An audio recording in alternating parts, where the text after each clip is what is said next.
5:45 a.m., the windows of Jefferson High were frosted over. Mr. Rivera, a 42-year-old teacher, stood by his car sipping coffee and staring at the empty lot. He hadn't managed to teach a full week in months, not since his wife's funeral. Grief had hollowed him out, and he moved through his lessons like a ghost. Just then, he saw Marcus, a 16-year-old student, walking toward the school. His backpack was slung low, his hoodie was up, and his eyes were glued to the ground. Late again, another name for the detention list. The other teachers called him a troublemaker, but Mr. Rivera had noticed something different. Marcus always arrived before sunrise and never left before dark. One particularly icy morning, something terrible happened. Marcus collapsed near the bike racks, crumpling to the ground like a puppet with its strings cut. Mr. Rivera rushed over, his heart pounding. There was no sign of drugs or alcohol, just sheer bone-deep exhaustion. And in his open backpack, the story started to unfold. There was a half-a-tin granola bar, a stack of unpaid bills, a pharmacy receipt for insulin that cost nearly $300, and a small note in a child's handwriting. It read, "Don't tell teacher, I'm sick again, Marcus. I don't want to be a burden." Mr. Rivera's breath caught in his throat. He gently carried Marcus to the nurse's office. While the boy slept, Mr. Rivera found the number on the bills and made the call. A woman answered, her voice weak and punctuated by coughs. "I'm Marcus's mom," she said.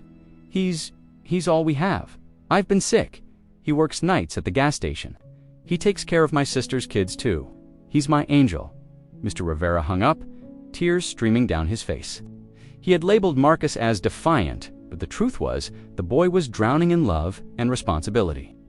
When Marcus finally woke up, looking ashamed, Mr. Rivera didn't scold him. He simply handed him a protein bar from his own bag. "Eat," he said softly. "Then tell me how I can help."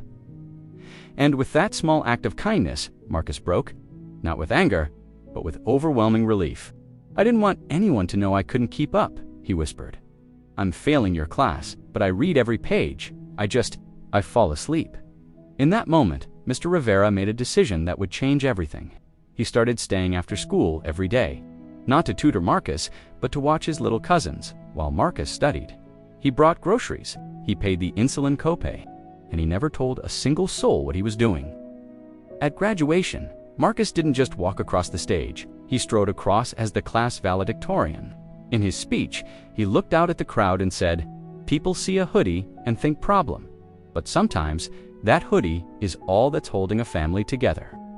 I want to thank the teacher who saw me, and not my mistakes." After the ceremony, Marcus handed Mr. Rivera a small box.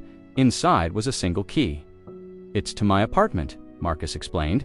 "Mom's doing better. I got a scholarship. And I'll never forget that you saw me when I felt completely invisible." Mr. Rivera finally cried. He cried for his wife, for himself, and for the incredible young man who reminded him that teaching ice and tea about lesson plans it's about love. Today, Mr. Rivera runs a program he calls Second Shift. It's for students just like Marcus, who work nights, care for siblings, or carry burdens no child should ever have to bear. And on his desk, he keeps Marcus's old backpack.